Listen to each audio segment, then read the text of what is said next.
Саламатсыздарбы, урматтуу эл журт. Мен бүгүн 2025-жыл 1-январь күнү ушу сиздерге бир-эки маселе боюнча кайрылууну чечтим. Себеби дегенде жыл жаңырып, баардыгыбыз жаңы жылды жаңы үмүттөр менен, жаңы иш пландар менен баштап аткандан кийин ар кимдин өзүнүн пландарыбыз бар. Андан сырткары урматтуу президентибиз Садыр Кожоевичтин 2025-жылы биздин алдыбызга койгон чоң максат талаптары бар. Ошолорду аткаруунун негизинде менде бир-эки ойлор пайда болду. Ошолорду сиздер менен бөлүшүп кетүүнү туура чечтим. Тем более азыр баардыгыңыздар каникулда жүрөсүздөр, карап ойлоп чыкканга мүмкүнчүлүгүңүз бар. Биринчиден, 2025-жылдын 1-январынан баштап коррупцияга каршы күрөшүү мыйзамдары катаалданды. Муну мен ачык жана баардык элдерге жеткизип коюуну чечтим. Себеби дегенде бул мыйзамдын аткарыла башташынын негизинде көптөгөн адамдар ошол коррупцияга аракет кылгандар, коррупция жасаган адамдар, айрыкча мамлекеттик органдардын кызматкерлери билиш керек. Кийин билбей калыптырмын, мыйзамдардын өзгөргөндүгүн мен сезбей калыптырмын. Анан ошонун негизинде мурдагыдай эле окшойт деген ойдо болуп турмун деген болбош керек. Биринчиден, урматтуу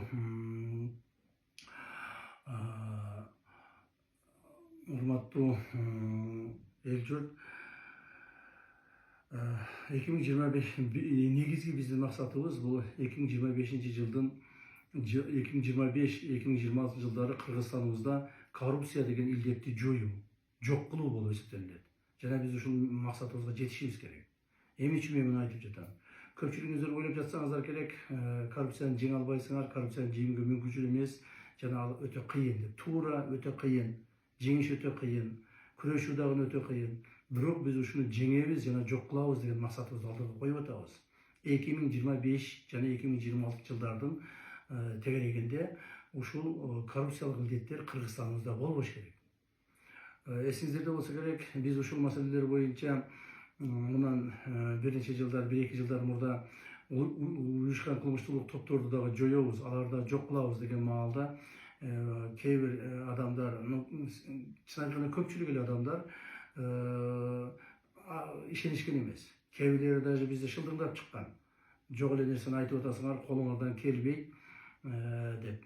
Себеби адамдар билген, бул уюшкан кылмыштуулук топ коомубузда толук бойдон коомубузду басып алганын, коомубузда алар мамлекеттик бардык бийлик органдарына аралашып, ошол элдин дагы ушуларды жоюу ишине көзү жеткен эмес. Кээ бир адамдар бизди түздөн түздө шылдыңдашкан. Бул дагы силердин кезектеги пиарыңар болсо керек. Уюшкан кылмыштуулук топту жеңе албайсыңар жана колуңардан келбейт деп. Бирок мына азыр карабайсыңарбы? 2025-жылга кирип атабыз. Мен жоопкерчиликтүү түрдө Улуттук коопсуздук мамлекеттик комитетинин жетекчиси катары жоопкерчиликтүү түрдө айта аламын. Биздин Кыргызстаныбызда бүгүнкү күндө уюшкан кылмыштуулук топ жок. Кылмыштуу бандиттер, уюшкан кылмыштуу бандиттер жок болду. Туура кылмышкерлер болот, алар калган. Жана мындан ары дагы ар түрдүү майда кылмыштар жасалышы мүмкүн. Себеби коом болгондон кийин ушул маселелер толук токтоп калышы кыйын экен. Бирок ошондой мезгилде жанагы уюшуп алып, бир башына туруп алып, жанагы айткандай, булардын тили менен айтканда мыйзамдагы ууру, положенец, смотрящий болуп, райондорду бөлүп алып, облустарды бөлүп алып, баары жерлерге өздөрүнүн адамдарын коюп, мамлекеттик органдардан толук маалыматтарды алып, алардын ичине адамдарын коюп, ар түрдүү саясатка чейин киришип кеткен уюштуу кылмыштык топ бүгүн жок. Жана мындан ары болбойт. Мен муну жоопкерчиликтүү айта алам. Мындан ары биздин жеке ишкерлер, мамлекеттик органдар, жөнөкөй адамдар эч кимден коркпостон, үркпөстөн, өзүнүн бизнестерин жүргүзүп, эч кимге эч нерсе төлөбөстөн, эч кандай бирөөлөргө чуркап барып, менин жумушумду чечип бер деп, жанагы уюшкан кылмыштуулукка барбастан мамлекетти кайрыла турган болот. Мамлекет мындан ары буюрса, мыйзамдын чегинде ошол адамдардын талаптарын аткарууга милдеттүү болот. То есть мен дагы бир жолу айтып коеюн, бүгүнкү күндө Кыргызстаныбызда уюшкан кылмыштуулук топ деген жок болду. ОПГ деген жок мындан ары. Мына биз ушуга жетиштик. Ошондой эле коррупцияны дагы жойгонго жетишебиз, Кудай буюрса. ошого аракетибизди кылып атабыз. Ошого мына күч аракетибизди жумшап атабыз. 2025-жылдан баштап мыйзамдарга өзгөртүү киргиздик. Жакында эле урматтуу президентибиз Садыр Кожоевич кол коюп берди ошол мыйзамга, киргизилген өзгөртүүгө киргизилген мыйзамга. Ал мыйзамдын негизинде бизде эмне болот?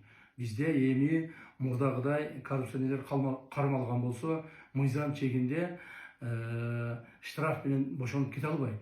Штраф дегенди алып салдык. Мындан ары эми ошол коррупцияга байланыштуу кылмыштар менен кармалган адамдар сөзсүз түрдө түрмө мөөнөтүн алышат. Бул мыйзамдын чегинде. Түрмө мөөнөтүн алышат. Бул бир. Экинчиден, ошол адамдардын жакын туугандары, ата-энеси, бир туугандары же өмүрлүк жарлары мамлекеттик кызматтарда иштеген болсо, мамлекеттик кызматтан четтетилет. Ал эми өздөрү болсо, ошого жазага тартылгандан кийин өмүр бою мамлекеттик, муниципалдык же укук коргоо органдарына жумушка тура албайт. Мына мыйзамдын катаалдыгы ушунда болду. Ошондуктан урматтуу мамлекеттик органдын кызматкерлери, мен силерге ачыктан ачык кайрылып кетким келет. Мындан ары ошол коррупциялык элементтерге, коррупциялык жанагы кылмыштарга барбооңорду чакырам. Айрыкча мына билим берүү тармагында, медицина тармагында, ошол эле мына мамлекеттик органдардагы район, акимдер, облустар, министрликтер, ошол жерде иштеген жооптуу кызматкерлер, мамлекеттик сатып алуулар жана башка жерлерде бардык жерине айтып коеюн. Эртең мен билбей калып турмун деп ыйлабаңыздар. Биз мындан ары ушул коррупцияга каршы күрөшүүнү күчөтөбүз жана мындан ары ошого толук бойдон бардык күчүбүздү жумшайбыз. Дагы бир жолу айтайын. 2025-2026-да биздин Кыргызстаныбызда коррупциялык элементтер калбаш керек. Мына ошого аракет кылабыз. Кайсыл жерде коррупция болсо, кайсыл коомдо, кайсыл мамлекетте коррупция болсо, ал мамлекет өнүкпөйт. Же өнүксө дагы жанагы эмне деп коет, мындай бир туура эмес жака өнүгүп калат. Туура эмес жака өнүгүп, жана искусственно өнүгүп калышы мүмкүн. А биз толук бойдон аларды жойсок, мамлекетибиз мыйзамдуу, акыйкаттуу мамлекетке айланат. Эркин мамлекетке айланат. Кудай буйрса, мына ошого багыт алышыбыз керек. Бул биринчи маселе. Экинчи бир маселебиз бар. Урматтуу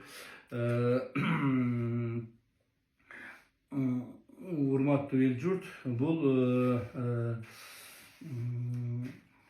ушул коррупцияны жоюу маселесинен кийин дагы бир чоң бир маселени мен көтөрүп чыгайын деп айттым. Бул биздин укук коргоо, коопсуздук, прокуратура жана сот органдарынын кызматкерлерине. Урматтуу президентибиз өзүнүн 3-чү элдик курултайда өзүнүн сөзүндө так биздин алдыбызга тапшырманы коюп кетти. Эч кандай адамдарды күнөөсүз күнөөлөп атайын уюштурулган чагым менен же болбосо преследование деп коет. Атайын алардын артынан кууп түшүп адамдарды күнөөлөбөгүлө. Эгерде андай боло турган болсо өзүңөр жоопко тартыласыңар деди.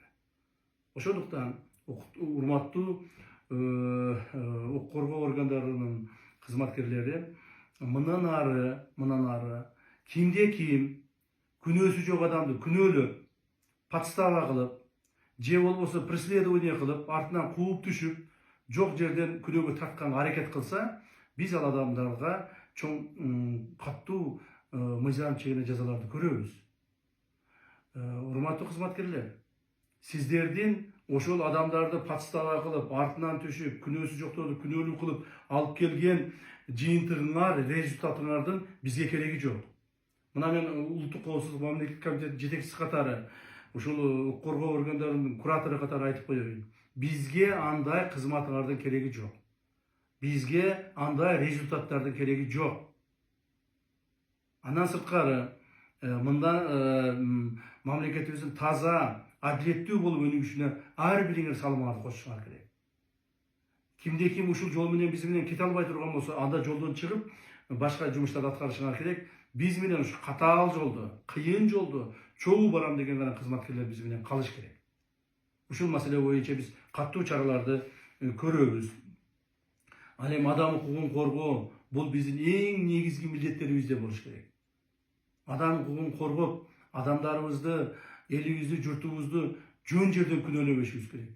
Ал эми мыйзам бузгандарды сөзсүз түрдө күнөөгө мыйзам чегинде алардын жоопкерчилигин каратууга биз милдеттүүбүз. Мына ушул нерсени чыгарбаңыздар. Анан дагы бир маселе бар. Ушул урматтуу эл журт, ушул бүгүн кайрылуумда дагы баса белгилеп айтып кетким келет. Ушул өз оюмду мен өз оюмду таңуулабаймын коомго, бирок кеңеш иретинде ошол өз оюмду айтып кетким керек. Билесиздер, биздин коомубузда бүгүнкү күндө эрежесиз эр уруш деген бир спорттун түрү бар.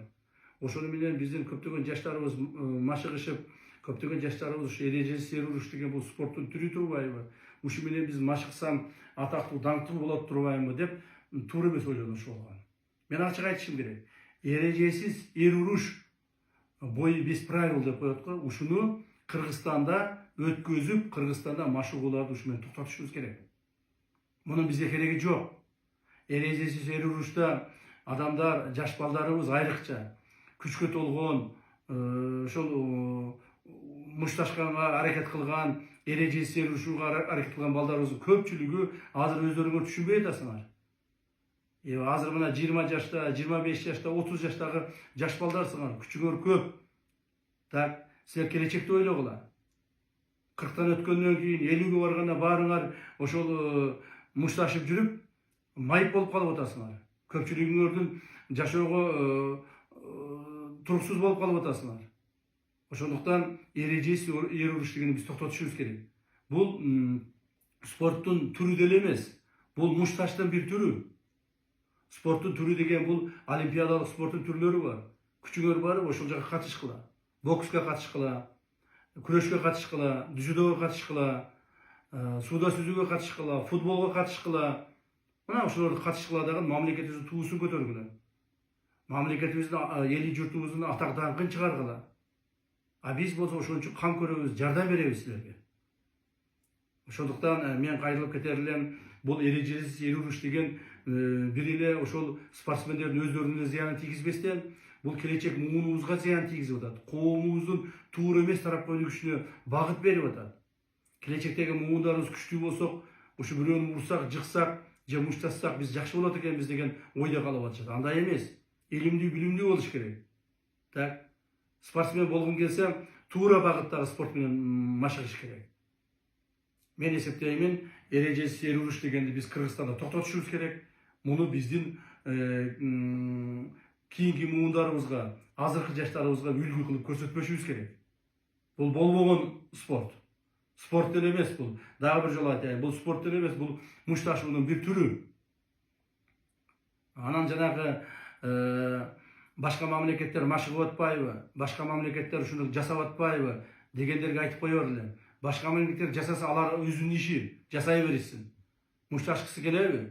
Бири-биринин башын көзүн жаргысы келеби? Бири-бирин езип былчылдаткысы келеби? Былчылдата берсин. Биз өзүбүзгө жооп берели. Өзүбүздүн коомубузга жооп берели. Эртең келечек муунга жооп берели. Биз даже керек болсо ушул мусулмандыкта деле бул туура эмес нерсе. Мусулмандык динибизде деле бири-бирибизди былчылдатып, башка көзгө чапкылап, ушул эсооп, жыгылып, бир жери сынып, талкалангыча чапкылай берген бул туура эмес нерсе. Ошондуктан урматтуу жаштар, урматтуу ушул эрежесиз эр уруш менен машыгып аткан биздин спортсмендер, башка спорт түрүнө өткүлө, муну таштагыла. Давайте чогуу токтотойлу. Мен бул боюнча улуттук олимпиадалык комитеттин башчысына да кайрылып кетемин. Ошол жердеги федерацияларга кайрылып кетемин. Мына биздин департамент, спорт департаменти, Министерство культурада. Силер дагы ушул боюнча чара көргүлө. Ушул маселеге катуу көңүл бурушубуз керек. Коомубузду оңдойбуз дейбизби? Келечегибизди аныктайбыз дейбизби?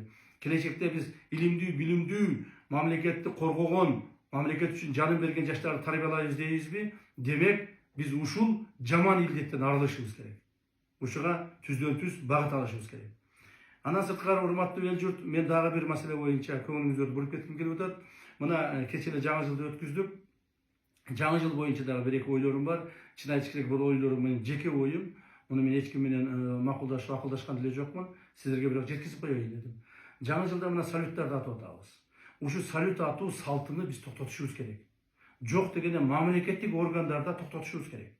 Мына мэриялар, райондор, облустар, мамлекеттик ишкана жетекчилери жана башкалар ушул салюттарды атышып, жерлерди атып атышат. Ушуну жок дегенде кийинки жылдан баштап мамлекеттик органдарды токтотойлучу. Мэрияда мына Бишкек мэриясы, Ош мэриясы жана башка канча бир 25тен ашык 26 биздин шаарларыбыз бар. Ошол жерлерди токтотойлу. 40тан ашык райондорубуз бар. Ошол жерлерди токтотойлу. Мамлекетибиз жок дегенде 50ден ашык жерде ушул салюттар атылат экен. Жаңы жыл болгондо. Ушуну токтотойлу. Ал эми жеке адамдар өздөрү атса, кааласа ата берсин. Жеке адамдарга тыюу салбайбыз. Биз мамлекеттик органдар үлгү болуп берели, ошону токтотойлу. Бул туура эмес маселе экенин уже коомубуз эле түшүнө баштады. Коомубуздун эми жарымын дебейин көпчүлүк бөлүгү уже салют атканга мындай ышкыбоз эле болуп атышкан жок. Мен мындай эсептеп чыктым, бир болжол менен 50ден ашык мамлекеттик органдар ушу салют атат экен. Ошол 50ден ашык мамлекеттик органдардын аткан салюттарына, кеткен акчаларына, каражаттарына, жөнөкөй адамдарга, үйсүз жүргөн, жайсыз жүргөн көп балалуу ата-энелерге, көп балалуу үй бүлөлөргө, майыптарга жоктон үй алып берсе дагы 50 үй алып берип коюшмак. 50 квартираны сатып алып, ошону киргизип коюшмак. Ал эми азыр болсо мына 5 минут аттык, жок болду, акча да жок болду. Элдерге дагы эч нерсе пайдасы болгон жок. Мына ушуну мына баш менен кичине бир ойлонуп көрөлүчү.